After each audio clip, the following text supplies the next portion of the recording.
Connaissance, recherche, sciences, dessin, mathématiques, théorie, physique, philosophie, conférences, archéologie, environnement, nature.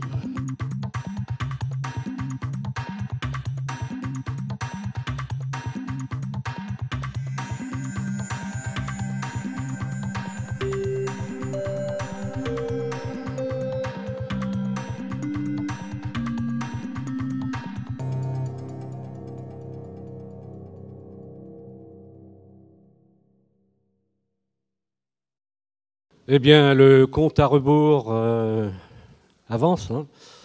Après celui-ci, il ne nous restera plus que 2 cours. D'ailleurs, dans le programme, vous avez peut-être vu que j'avais souhaité une séance le 14, mais mes invités n'étant pas libres, elle sera reportée éventuellement à une date ultérieure. Alors, aujourd'hui, j'ai le plaisir de recevoir 2 napolitains, c'est-à-dire le directeur à ma gauche et un ingénieur du centre Jean Bérard de Naples. Je suppose que Jean Bérard est un nom qui vous est connu. La fameuse traduction de l'Odyssée et puis des livres qui ont bercé en partie ma jeunesse à moi. Alors, je reviendrai sur la présentation de mes 2 invités.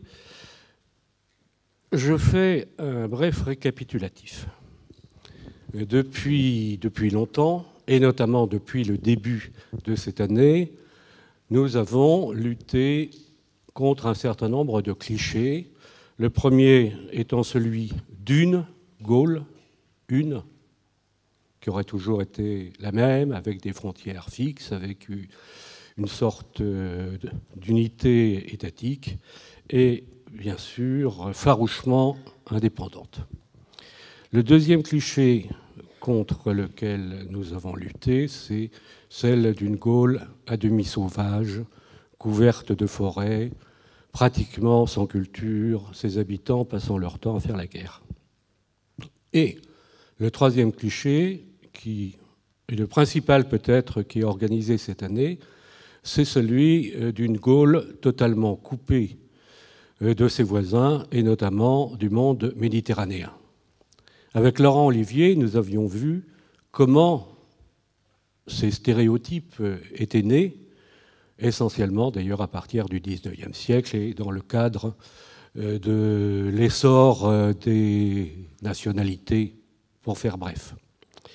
Avec Stéphane Verger, nous avons eu des exemples de relations très précoces entre des aristocrates celtes et l'aristocratie, disons, gréco-étrusque. Nous avons vu aussi se diffuser des modèles méditerranéens, ou plus exactement, nous avons vu des parallèles possibles entre des réalisations méditerranéennes et des réalisations du monde celtique. Pensez à la Heuenburg et pensez aux nouveaux grands bâtiments trouvés à Ohrdorf ou à Zix. Avec Dominique Garcia, nous avons vu toutes les nuances, et c'est le moins qu'on puisse dire, et qu'il faut apporter à des termes comme hellénisation, acculturation. Combien tout est différent, dans le Midi en tout cas, mais aussi partout ailleurs, combien tout est différent selon l'époque, selon l'espace et selon les conditions, disons, politiques. Avec Mathieu Pou, nous avons évoqué très largement les relations avec l'Italie à la fin de l'époque proto-historique, donc, pour faire bref, entre le IIIe et le 1er siècle avant Jésus-Christ. Et surtout, il nous a montré la précocité totalement inattendue et dont on commence seulement à se rendre compte de certaines formes de romanisation, y compris peut-être même d'une sorte de pré-colonisation. Avec Laurent Stranois, nous avons abordé l'époque gallo-romaine. L'époque gallo-romaine, ce terme, je vous ai dit plusieurs fois au cours de ces 25 ans, combien je le détestais. Il est né aux alentours de 1830, dans le 2e tome qu'Amédée Thierry, le frère d'Augustin, a consacré aux Gaulois, après son premier livre sur l'époque de l'indépendance, il avait parcouru à grands traits, et bien sûr essentiellement avec les textes, l'histoire du Haut Empire et de ce qu'on appelle encore parfois le Bas Empire. Et la force du poids national était telle, notamment chez les romantiques et chez des historiens comme les Thierry, qu'il était impossible d'accepter une romanisation, d'accepter que la Gaule fût seulement romaine. D'où la création extraordinaire de ce terme gallo-romain qui a eu un tel succès, au point qu'aujourd'hui il nous paraît familier, mais au point aussi que juste avant la Deuxième Guerre mondiale, Jérôme Carcopino, dont nous avons souvent parlé, notamment avec Laurent Olivier, étant allé faire une conférence à Cambridge sur ce que la Gaule doit à Rome, il provoqua dans la presse française un tel tollé qu'il dut faire une seconde conférence solennelle en Sorbonne, ce que Rome doit à la Gaule. Il n'est pas sûr que nous ayons totalement échappé à ces schémas, sinon peut-être, comme je vous l'ai dit, le poids de la colonisation s'étant allégé en quelque sorte, nous n'avons plus à faire la démonstration que comme Rome nous a apporté le progrès, nous l'avons apporté à d'autres peuples, les petits jaunes, les petits noirs et les petits auvergnats. Ce que nous avons vu avec Laurence Tranois, c'est à quel point nous étions encore sous l'emprise des textes classiques, avec une vision surévaluée du monde urbain dans cette Gaule romaine, une grande méconnaissance, faute d'instruments, qui a régné pendant longtemps, des installations rurales, des champs, des cultures, de toute une économie. Et j'avais été particulièrement méchant, vous le rappelez, je le regrette un petit peu aujourd'hui parce qu'il a fait ce qu'il pouvait faire avec sa documentation, avec Marcel Leclay dans son histoire de la France rurale. L'exemple de Barzan nous avait montré le poids de ce qu'on appelle improprement agglomération secondaire, le poids des emprises commerciales, le poids des fleuves et le poids de la mer, et même l'étude des coquillages que nous avait présenté Anne Bardot nous a montré à quel point il fallait reconstruire notre vision. Je me permets ici une petite parenthèse pour vous informer que jeudi prochain va s'inaugurer à Lyon une grande exposition sur les rites funéraires qui montrera aussi combien ce que l'on pouvait dire et écrire il y a 25, 20, peut-être 15 ans peut être profondément revisité. Je vous en reparlerai lors de mon dernier cours, le 7 décembre. Mais avec Jean-Pierre Brun et Emmanuel Bott, nous allons parler d'économie. Le problème, vous le savez, a de très, très nombreux aspects. Ce qui nous intéresse, peut-être un peu dans la continuité de l'école des Annales, et qui a été si longtemps négligé, c'est que cultive-t-on, que mange-t-on, comment s'habille-t-on, que donne-t-on à manger au bétail, qu'est-ce que c'est que ce bétail, le problème aussi des plantes ornementales, de celles qui peuvent servir aux teintures, aux parfums, etc., etc. Mais lorsque je dis « on », est-ce que ce « on » a un sens ? Il faut sans doute distinguer non seulement entre les époques, mais aussi entre les milieux géographiques, milieux sociaux. L'aristocrate n'a pas le même genre de vie, bien sûr, que le paysan.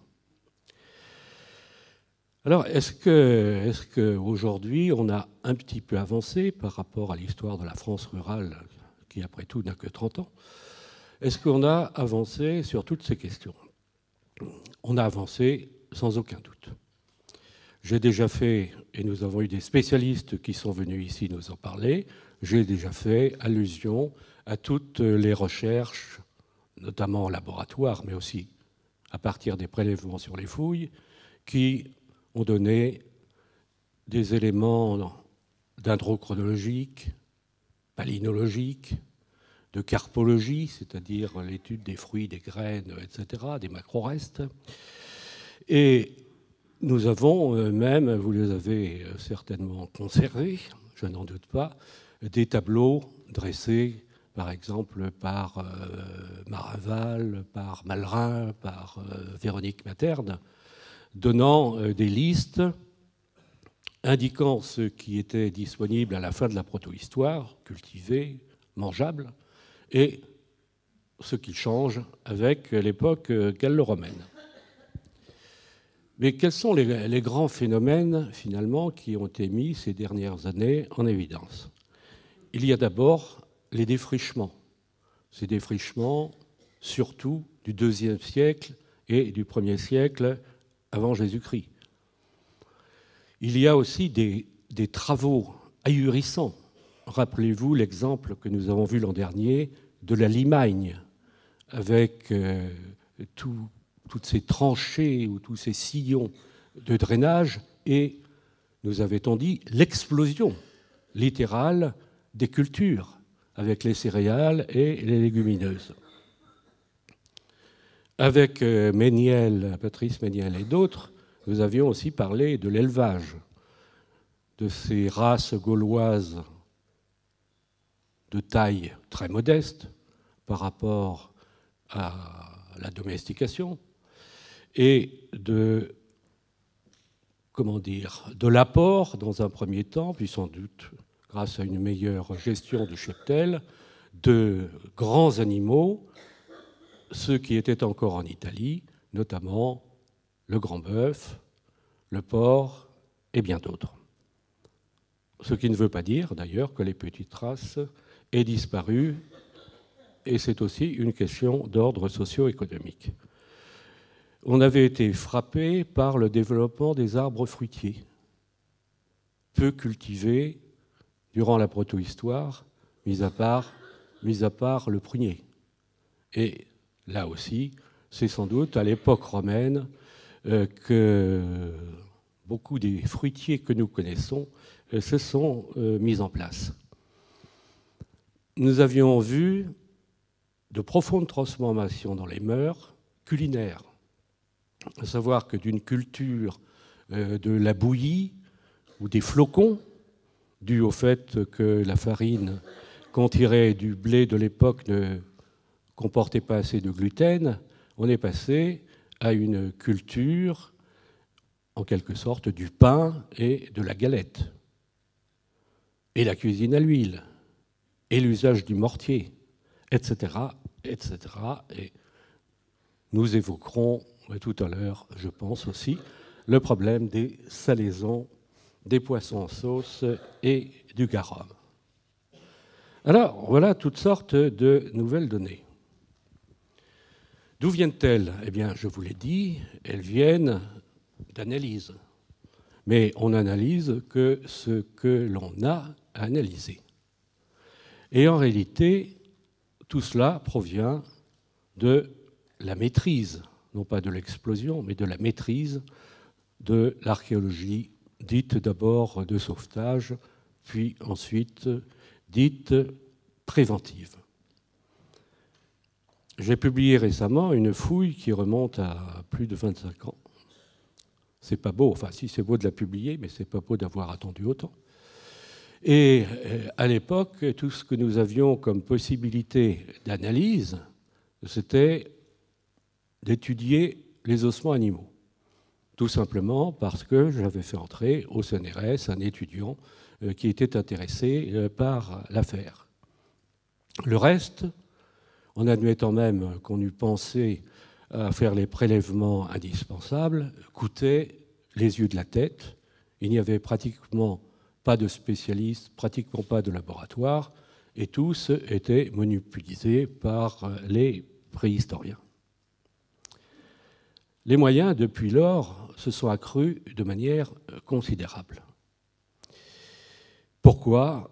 Eh bien, parce que nous avons réussi, la génération qui a été la mienne s'est battue pendant 30 ans, mais ce n'est pas la seule, nous avons réussi à faire reconnaître cette archéologie préventive. Et Jean-Pierre Brun, à mes côtés, a été l'un de ceux qui, tout jeune, non seulement a vu, mais a participé, on ne peut plus activement, à cette archéologie préventive, en conduisant un grand nombre de fouilles, d'abord dans le département du Var, puis bien au-delà, qui a dirigé le centre archéologique de Toulon, avec une aide importante du département, avec quelques aides relativement faibles de l'État. Et puis, peu à peu, une mécanique s'est mise en marche, notamment grâce à des gens comme Jacques Lasfar, qui était directeur des Antiquités à Lyon, qui relevait d'une espèce d'acrobatie juridique, ou plutôt d'une pression psychologique. Nous avons fini par aller voir les promoteurs qui massacraient allègrement depuis des années, puisqu'il n'y avait aucune loi le leur interdisant des pans entiers en construisant des autoroutes, en construisant des parkings souterrains, en construisant tout ce qu'on pouvait construire. Nous sommes allés les voir en leur disant « Vous ne pouvez pas continuer comme ça, d'abord pour des raisons pratiquement éthiques, ensuite parce que nous allons ameuter un certain nombre d'associations et vous aurez des difficultés à vous justifier devant l'opinion. Donc ce que nous vous proposons, c'est donnez-nous des moyens, nous essaierons de tenir des délais et de la sorte, à la fois vous pourrez construire comme vous le voulez, vous aurez la garantie, disons, d'une relative paix, vous aurez, si vous en avez une, votre conscience pour vous, et nous, ça nous donnera des moyens que l'État ne nous accorde pas. Et c'est ce qui s'est fait. Et le mouvement aidant, on a abouti en début 2001 à une loi sur l'archéologie préventive et la création de l'Institut national de recherche en archéologie préventive qui vous a été présentée ici il y a 2 ou 3 ans par Jean-Paul Demoule. Donc, les données et les moyens, c'est grâce à ce mouvement et grâce à des gens comme celui qui est à ma gauche qu'on a pu les obtenir. Alors aujourd'hui, nous allons parler de la viticulture, pas seulement parce que c'est l'époque du Beaujolais nouveau, mais parce que je crois que c'est un sujet qui est un sujet relativement fédérateur et qui illustre bien un certain nombre de problèmes à la fois archéologiques et historiques. Jean-Pierre Brun, au départ, s'était lancé dans l'oléiculture, non seulement en fouillant lui-même des huileries, mais aussi en établissant des inventaires. Et il s'est rendu compte assez vite qu'il était difficile, dans certains cas, de distinguer les installations qui correspondaient à la viticulture et celles qui correspondaient à l'oléiculture. Et toute une réflexion s'est engagée, qui l'a conduit d'ailleurs un peu partout, le long des rivages méditerranéens, jusqu'à des fouilles à Délos, jusqu'à des prospections en Syrie. Il vous en parlera s'il le veut. Et c'est à partir donc de ce grand survol qu'il a pu placer la viticulture gauloise en relation avec un mouvement que jusqu'à présent je ne dirais pas on ignorait, mais dont on voyait très mal les applications et la chronologie. Vous vous rappelez que dans le cadre de cette chaire, on a parlé de vin et d'amphores, soit à l'occasion de telles fouilles ponctuelles. L'année dernière, celle de Nîmes, celle de Martigues, il y a 2 ans, celle de Marseille.